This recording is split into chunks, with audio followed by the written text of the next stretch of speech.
in a classroom. We work with willing faculty, students, and staff to test new ideas and then to introduce those prototypes to our academic community to generate acceptance and use. For the first half of this presentation, I will speak about our data visualization prototype that uses existing information from our art museum's database. I will follow this segment by briefly touching upon our efforts to develop additional content to emulate our vision of creating a dynamic and multidimensional tool to enhance the museum experience. For the second half of the presentation, my colleague Kyle Parker will speak about the museum app that's been created, which combines the wayfinding and notification technologies with the use of relational information, data visualization, and several interactive features. So, what do we mean by infinite art? With current technologies, galleries can now be created that would otherwise be impossible or impractical to arrange in a physical space. Technology provides the means to build an infinite number of unique galleries curated by individuals or museum staff and shared to a collective network. Technology provides a blank slate to deliver more details about the artwork, the artist, the colors, the allegories, the symbolism, and the materials and techniques used to create the objects.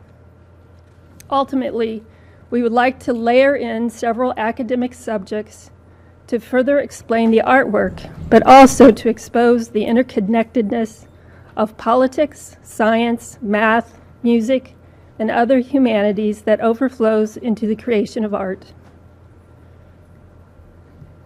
This is our museum. It's the David Owsley Museum of Art. It's a small museum that houses a diverse collection of art throughout the world. It is comprised of 2 floors with art collections spanning several thousand years from India, China, Japan, Africa, the Americas, Oceania, and Europe. Currently, there are about 1,300 objects on display in the museum with an additional 10,000 pieces in storage. Students from architecture, art history, English, honors college, geography, geology, and fashion design use the museum to complete class assignments throughout the year, and K through 12 students from community schools visit the museum throughout the year on field trips. Now, with so many smart devices in the world today, it becomes critical to bring new technologies into this environment. Technology offers a way to organize the objects into dynamic collections that visitors can enjoy before, during, and after their visits. And through the breadth of the added content, plus the interactive features the app allows, technology can make art more approachable, meaningful, and memorable. Is it possible to visualize many objects from the galleries all at once? What form would it take? Can the use of data visualization resolve some of these questions? The term mind map, which is in some ways similar to data visualization, became popular in the 1970s by British psychology author Tony Buzan. However, people's need to diagram their ideas can be traced back to the 3rd century. Here are 2 examples of an idea, one from the 11th century and the other from the 21st century, produced 1,000 years apart. Both examples show each author's relational organization of their ideas. Diagrams, models, and maps like these all aid in our brain's ability to construct mental connections between known information and the new information we are trying to learn. The process and the format helps our brain comprehend, retain, and recall the pattern of information later. So naturally, having an art background, I had to sketch something out. So this is what I came up with. After valuable input from the museum staff, English and art history professors, several visits to the museum, and reviewing the data supplied to us by the museum, I created a drawn diagram similar to this graphic. Using the extract from the museum's database, Some inconsistencies were found in several categories, so there were corrections needed to be made before anything could be created resembling the diagram from the previous slide. These revisions took several weeks to complete. While some areas of the data are still not ideal, we could start building something, so we decided to use at minimum the categories found on the panel cards next to the artwork: artist name, title, century, and period. To build the final interactive map, we used the software development kit from ThinkMap. The cost was about $12,000 for the production license and the annual maintenance upgrade. Now, referring back to the original diagram, what you see in orange indicates what areas of the map that's been connected to create the interactive map I'm about to show you. This is the initial screen. At a glance, you'll be able to select the category of art to view. After selecting a category, you can then search through the museum's collection by artist, period, culture, century, artwork, and medium. From the category that's displayed, you can select a piece of art. You can see at this moment 10 different relationships to the artwork at the center of focus. You can select any one of those 10 areas, and it expands to show more of the collection that actually is either oil paint or from the Renaissance period or the 16th century. You can expand and collapse those as well. These dynamic maps are graphic organizers. They can quickly show you the relationships between the art objects, allowing the visitor to explore each branch of information to create personal relevance. This example shows the comparison of periods of time. Here you can quickly determine which pieces belong to the Renaissance period and which pieces were from the High Renaissance time frame. And in this last example, you can see the connections between the artists. For those artists that we actually own additional pieces within the collection, it will expand to show those pieces, which may or may not be displayed on display in the museum. And finally, the next step is to show you the 2-minute movie of this interactive map in use. Whoa. Can you click on that? And in the left corner is the actual address to it. To be safe, we just created a movie for this presentation.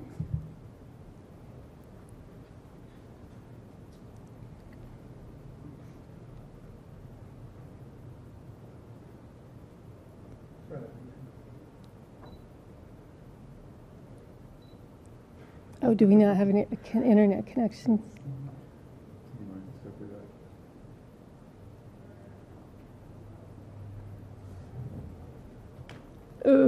Okay. Oh, so is there a way to?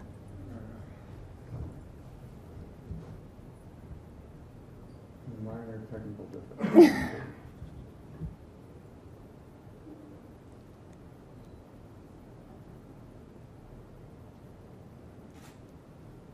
Did you upload that with your account, the YouTube video? Mm-hmm. Can you log in?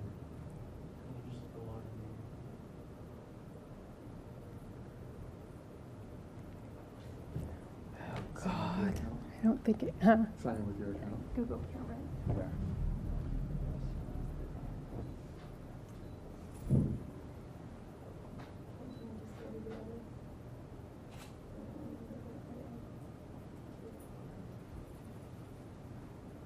You may just type it on the screen.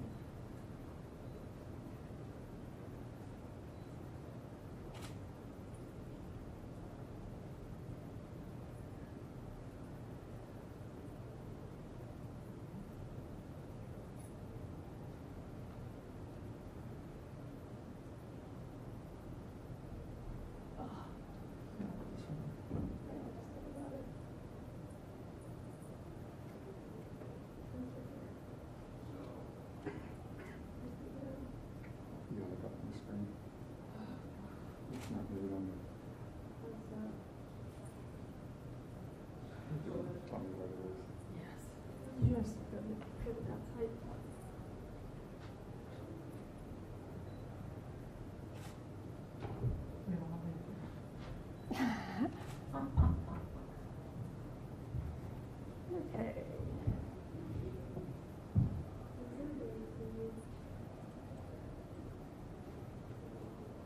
We won't be able to change the resolution at all. No. So actually, it's a lot smaller than this. It actually fits into the window.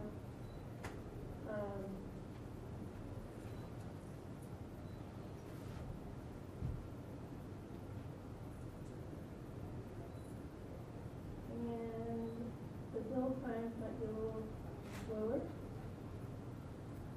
There you go.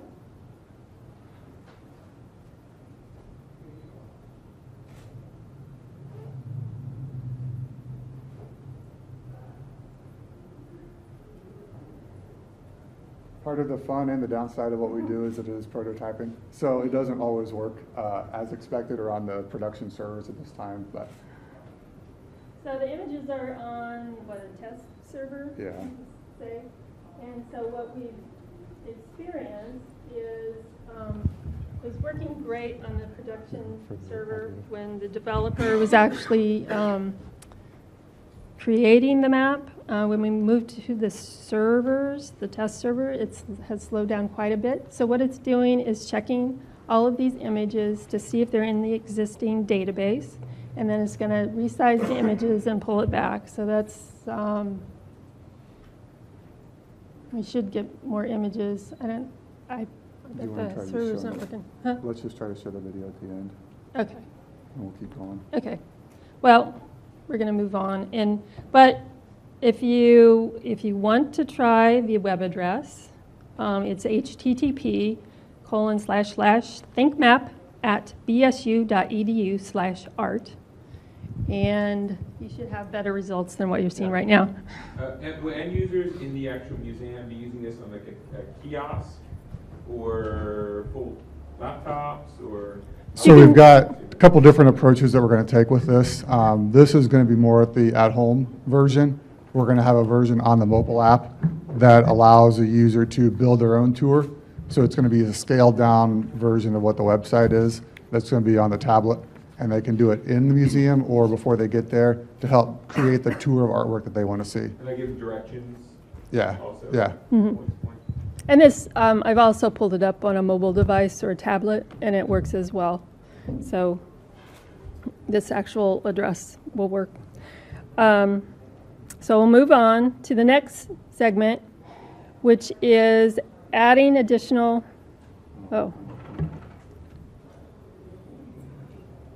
what's that? Okay. Which is adding hidden stories. So I don't know if you know, when you go to museums, you may go when there's an exhibit. It's crowded. You have limited time. You're kind of going through it as almost like a cattle herd, and you go from one piece to the next piece to the next piece. Because of limited space in a museum, as well as time, you really aren't given a lot of information about that piece itself.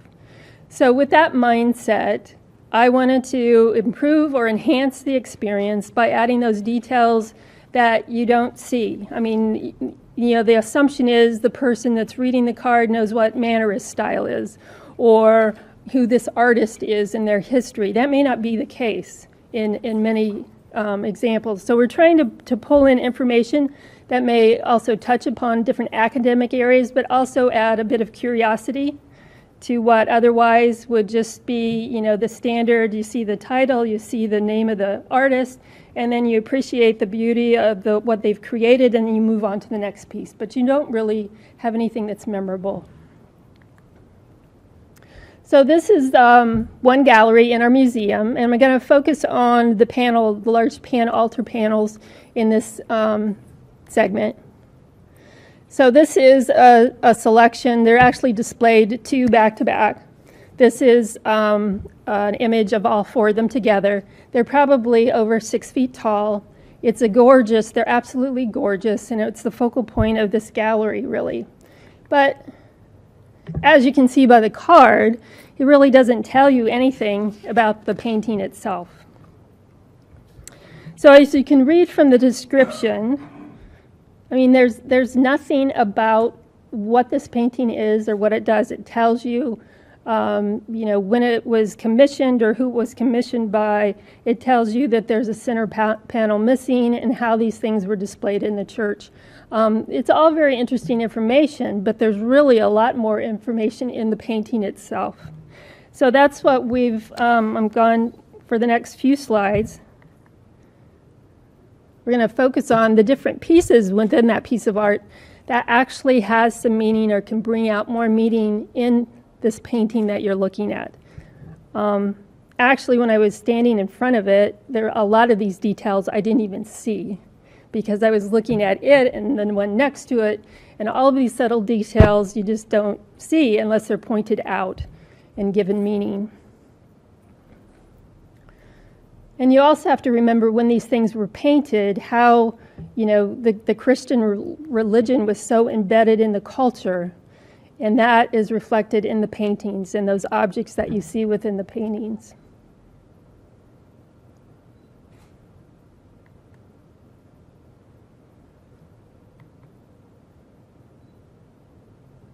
And this is another piece. When you're actually standing there, I didn't actually see this seven-headed Hydra until I had it on my screen. So it's just like, you just miss all these details. And so I was very fascinated by that. So, all the missed opportunities to actually add more information. So those are all of the things that are actually available in those 4 panels. Can you imagine how many details we could find within the museum itself? So, yeah, question. So when someone's looking at the art, and for example, if they have that mobile app with them, will they be able, whether it's to, to go through the map, find the photo, and when they're looking at the photo and they find specific detail, then they'll be able to click on it with the app or whatever platform they have in order to find that extra information? Or would it be a technology, like a screen or something that's next to the photo for them to do that? this will actually be... We're coming to that point. Okay, yeah. It'll be in the second half when I It's go gorgeous. through the app. It's beautiful. So with that, I'm going to turn it over to Kyle Parker, and he will talk about the app that's created, like the information that we're collecting with wayfinding technologies and notifications, and our vision for creating a better museum experience. There you go. Where's the mic? So I got it. So my name's Kyle Parker, and I'm the tech guy. Art and art history is not my background. It's not my forte.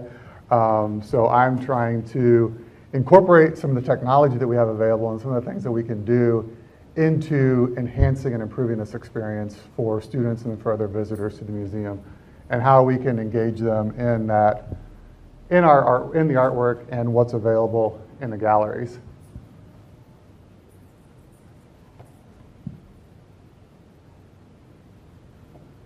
So I'm going to step through the mobile app and kind of how we've got it segmented, how we've built it out. And I do have a device with me if anybody is interested at the end to see it and to actually work with it. So the way we've approached this is by the tours. You start at the tour level.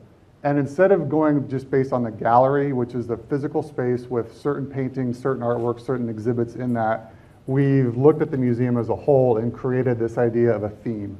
So we have about a dozen different themes that have been curated or will be curated that are going to be pulling in artwork from different time periods, different types of art, paintings, sculptures, but may go throughout the museum space.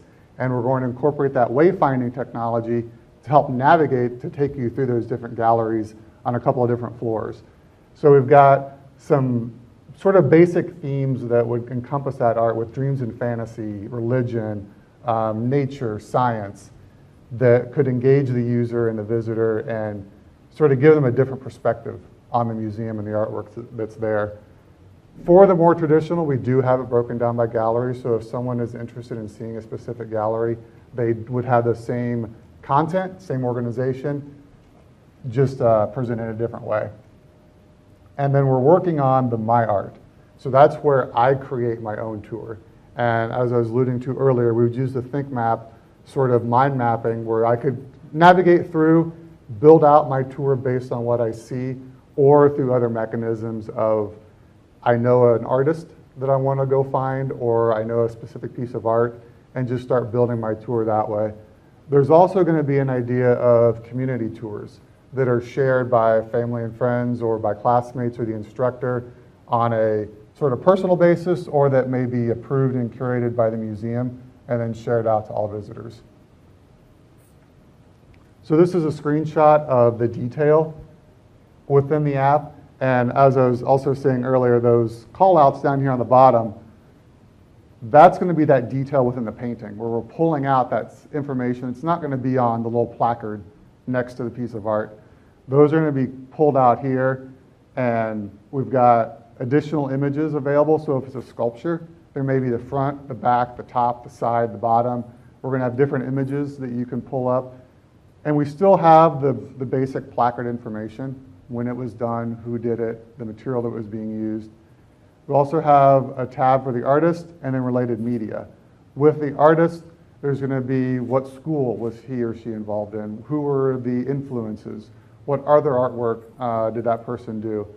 The related media is going to allow the visitor to pull in media that's relevant to them. So maybe a YouTube clip or another painting by another artist or a sound clip. We were talking with the art history professor, and there's a painting with a canary in it. Or maybe there's a sound clip of that canary. Just to, again, kind of build upon, so it's not just a static piece that you're looking at in the gallery. And here's an example of one of the call-outs. Not only would we be picking out a specific piece of that painting, but we're comparing it to another piece of art. So there's the two Madonna and Childs done by different artists, but here's a part of that painting that's similar between the two. With the correct content and with the content that we're going to work with the students and the instructors to build out, what additional connections can be made between the artwork, the artist, and what's available there? Another option we're bringing in is with a particular device we're using, it has an onboard stylus that as a developer, I'm able to integrate sketching into the app. So you can pull up that painting or whatever that piece of art is and draw on it. You can pull in other photos, other images, and add those to the canvas. Or you have a variety of pens, paintbrush, pencil, marker, and a color palette that you can then draw on that actual painting without taking your Sharpie and going up to the... When you draw on it, does that, could you save, when you draw on the picture? Will it save the image separately Yes. onto your phone? Yes. And then will you be able to layer that? Say, I'm going to draw this in blue and highlight the eyes, and I'm going to draw in green, another image that you can later stack in Photoshop for further processing? In theory, yes, you could bring those out. They're just going to be saved as pings, and you can bring those out and then share them with another app or share them with somebody else. That's going to be part of what that related media tab is within the app, or as you start doing your own sketches or note-taking or whatever it may be, those features are going to be available within the app. So now the fun part that we're getting to experiment with, because this is a sort of a new thing that haven't been able to work with, but we've deployed little beacons all around the museum. So there's the GPS for recording outdoors, knowing where you are. We're bringing that indoor. So we've deployed these beacons throughout the museum, and we're going through and identifying, geotagging with latitude, longitude, and elevation where each piece of art is. Now that location is about 3 meters. So we're not going to get super specific where all the art is. We're going to cluster it. So we're going to get you in that general vicinity of where this painting or sculpture, or in some cases we've got dishes. Well, we're not going to, here's the platter, here's the cup, here's the saucer. It's going to be, here's this grouping of items. And then when you pull up the map, you're going to have little markers for where all those pieces of art are going to be on that tour. The thing we're also able to do with this is that you can go indoor and outdoor. So with our museum, we have other locations on campus, such as our library, that has an extended collection for some of the pieces of art. We have a student art gallery in one of our other buildings. And then there's things like parking and the bus and outdoor spaces. that those could be incorporated into a tour. It doesn't have to stop or begin at the walls or the door of the museum. For example, we have some sculptures that are outside. Those can be included in the sculpture gallery or the sculpture tour. So it's going to have that wayfinding capability to show you where you are with the blue dot and then be able to map the rest of that path on the rest of that tour. One of the things, just to have some context, I guess we should have said in the beginning, this isn't all stuff we just made off the top of our head. We're pulling from a report that the museum did for where they want to go in the next 5, 10, 15 years, as well as the Horizons New Media report for museums. So we're looking at some of the elements of both of those reports. And one of the issues that the museum had, because of their location, and as I don't know if it's the same on other campuses, but parking is a big deal. Parking Services wants to charge everybody, no matter where you park, who you are, why you're there. So parking is a big deal for the museum, how people actually get to the space to see it. So that's why we've been looking to incorporate that outdoor and indoor. So, would everyone have access to this app? Yes, it's going to be a free app that's a downloadable. free app, okay. With the one caveat, right now it is Android. We're looking at iOS, but we just picked Android to do first. And then you said that, you did studies at the museum, to see where you want to go in 10 years. So my question then is, will this take away from people coming to, the museum because they can get this art, from this app? Or would this actually say, okay, there's a little bit that I want to go actually see it? Do you know what I mean? Like, We're hoping, you'll have to figure that out. yeah, and that's part of, because we're not doing sort of the production enterprise big things, we're doing the prototypes, the proof of concepts, the sandbox, what's possible, what can be done, and what is it going to take to get there. The data is the biggest thing. That spreadsheet that Denise showed earlier, that's what we started working. There were errors out the wazoo, there were things that are wrong, things that are just not right, things that are the boring placards. That's why we're working with the art history students, the professors, the English professor, working with these other disciplines to help build and layer that content in, so it's not just the static database.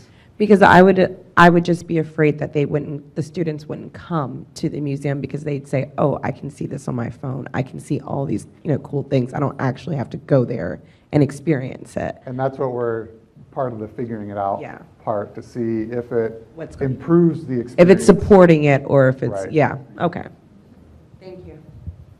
And just to add to that, I think it really depends on, there's going to be a certain percentage who will stay in their dorm and not go out. But there's going to be a certain percentage, it's like, I want to see that in person. So, I think with anything, there's going to be that, So I don't think it will hurt it, but I think it could only serve to enhance with the details. So. Got one more up here. I can talk loud. Would you? It's just for the recording. So I guess to solve that problem, would you guys be able to hide some of the features unless you're actually in there? Is there a way that once they're in the museum that you'll get all the features, but then when you're outside or you're not anywhere near it, that some of the features will be hidden? And that's where the location stuff comes into play. And one of the things I'll talk about here soon is a game that we've created to help pull in sort of that you have to be there in order to do it. So with the beacons, I wish I would have had one, but I had to deploy them all. I forgot to hold one back, but it's just a little device about this big. And we've gone through and put throughout the gallery space. So part of this, as I said, it is something new. We're not sure how many we need. We don't know how precise and where they need to be placed. So it's part of the experimentation of this. But we did about 40 beacons throughout the 25,000 square feet. They were $60 each. So it was a pretty low investment to try this out and to see what it does. It uses Bluetooth Low Energy, which is it's what the iBeacon from Apple is also built on. And it does both Android 4.3 and above and iOS 7. Supposedly has a 3-year battery life, so it's not something we're going to have to be ripping these things off and replacing. It's just a little lithium battery in there. And as I said, the accuracy is about 10 feet, 3 meters. There are other technologies out there that are closer. There's LED, there's different types of beacons, but these we felt were, the price was good and the accuracy was good enough to try this out and to see how it works. So this is one of our deployments. The beacon is right there. So we've been able to tuck them underneath cases, behind the artwork, on top of things, so they're not in the way. You're not going to the museum and being bombarded with all this technology and all this stuff you're not seeing access points everywhere, you're not seeing blinking lights. It's this discrete little box that's tucked below the case there.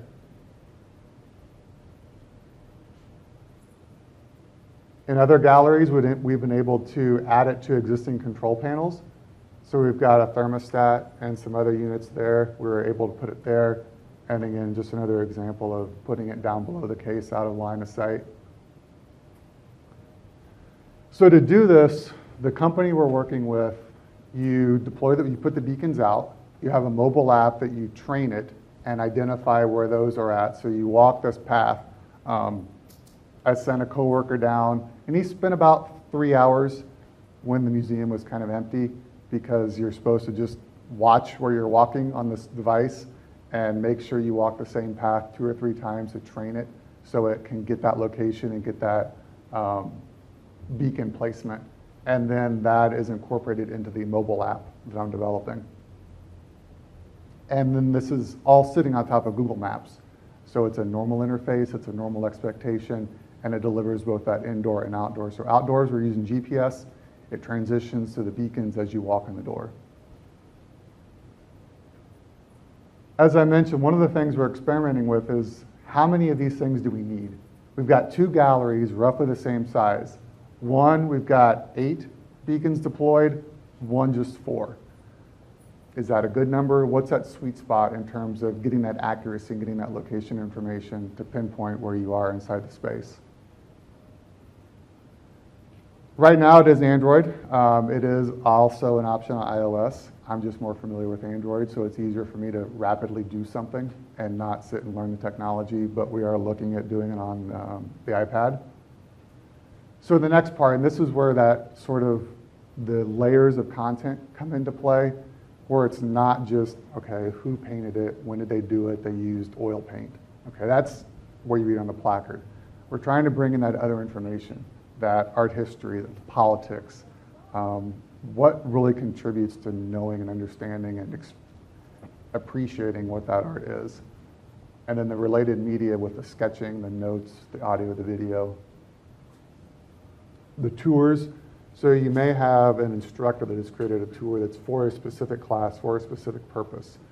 They would have the option of going in, picking out the art that they need, and sharing that tour with their students. The community recommendations, so maybe family and friends are creating things and then the museum approves those and those go out as tours that somebody can take. And this is where the on-location part comes in. Denise had the idea of doing a scavenger hunt. So we're going to take little snippets of the paintings or the art or whatever it may be, and you have to go find it. And then using the location beacons, we're going to be able to do hot and cold. So as you're moving away from it, we can see that gain differential while you're getting cold. Well, okay, you're getting closer to where this beacon is, where this position is saying, you're getting warmer. There's going to be the option of getting hints. And as you get hints, the picture becomes clearer and clearer until you finally have arrived where that beacon says the painting is and where the beacon says you are. And then we're going to have a leaderboard and sort of the fun gaming things that hopefully make this more engaging for the students and other people that come to visit the museum.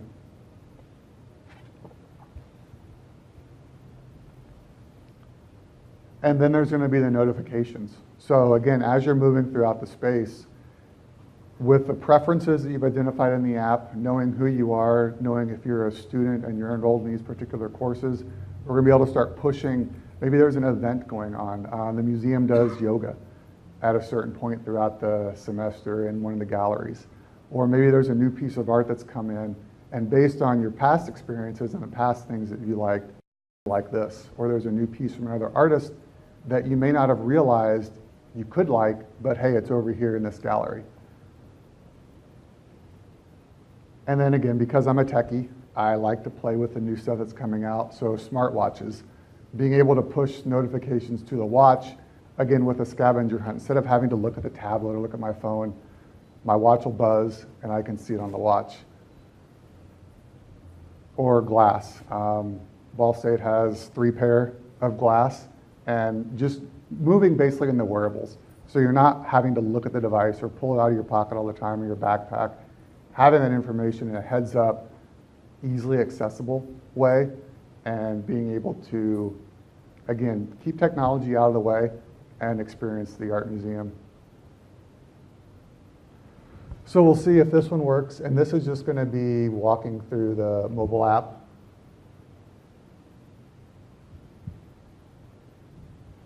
I can find my cursor.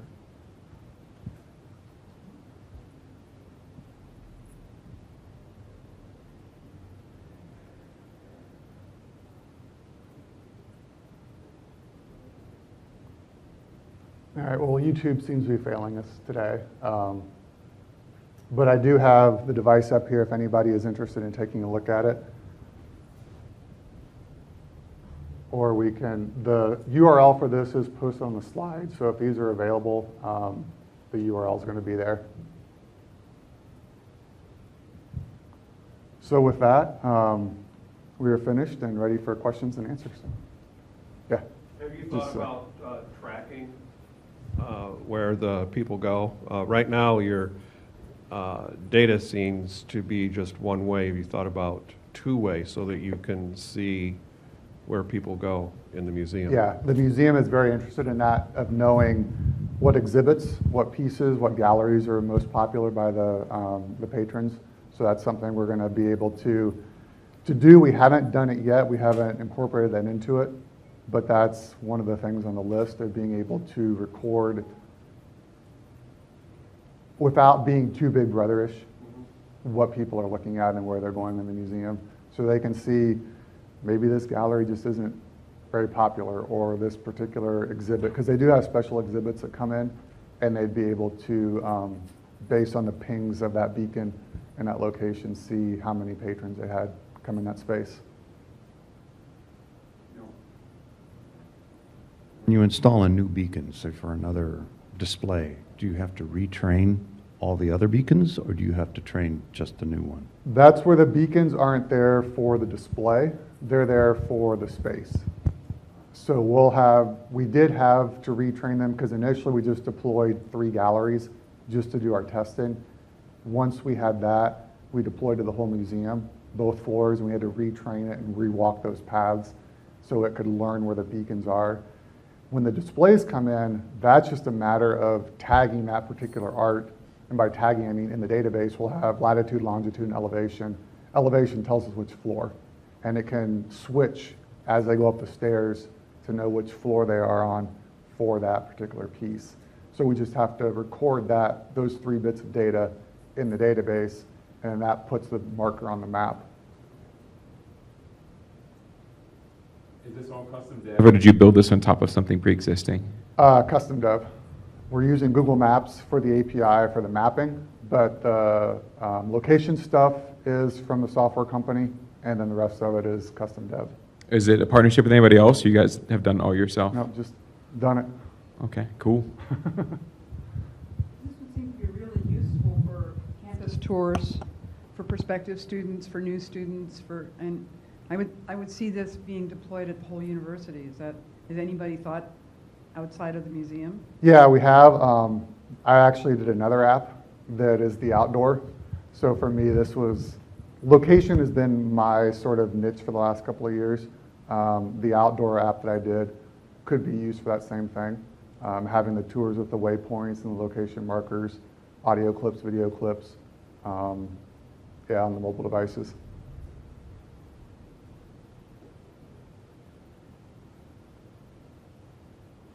Anything else?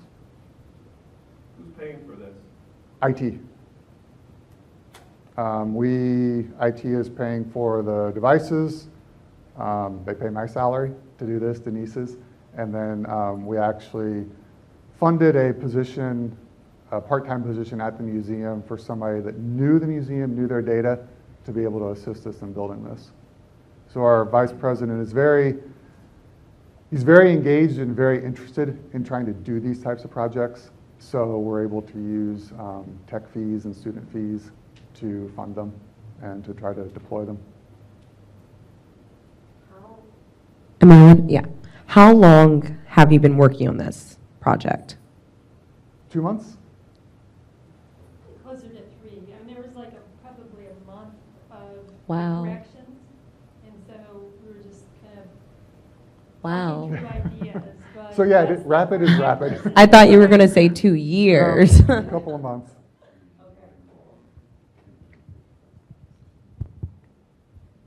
That's where, for me, this is perfect because we're not dealing sort of with the politics that come along with a lot of deployments and a lot of projects. We're able to just go in and experiment and play around with things and see what we can create and what we can make. You 2 months for the content development to get it to you. The initial content was just pulled from the database, so that was what they had existing. The sort of layered content that we're going to be doing, that's coming this fall when the students are back on campus. The initial plan is for the first semester, for the fall semester.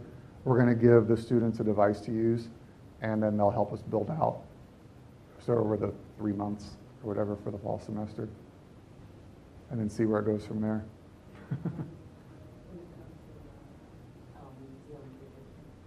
When they come to the museum, you'll give them a device to use, or is it when they come to campus? When they come to camp. So the students that are going to be working with us on this project, Okay. we're going to be buying 20 devices. Okay. And it'll be their device to use for the semester, and then be able to help us build out the app. And it's students from an art history course.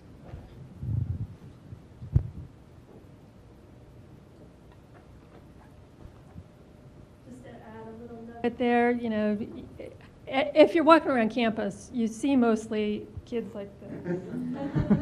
So just as a fun little thing for the notification, we're going to every once in a while pop in there, look up and see the piece of art.